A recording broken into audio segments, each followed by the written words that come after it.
Welcome to the Banker Lamp. Please enjoy the video. You start by preparing the Pixel, update Android, confirm your Google account is signed in, and enable location plus background data. Once done, open Settings and tap Network and Internet. Make sure data and Wi-Fi are active. You need two-step verification enabled on your Google account for the official Pixel VPN flow, so set that now if it's not done. This gets all prerequisites out of the way and positions you to access the Pixel's built-in VPN controls without delay.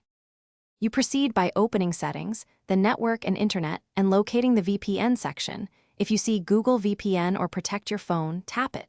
Once you tap Setup, follow the on-screen prompts.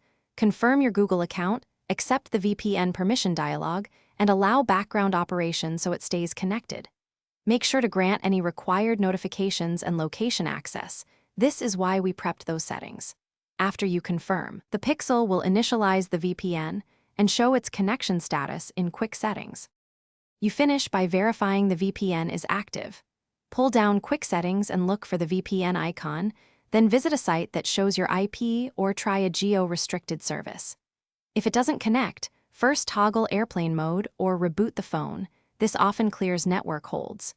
If problems persist, clear the Settings app cache or remove and re-add your Google account, then repeat the VPN setup. One key troubleshooting tip: ensure no third-party VPN app is conflicting.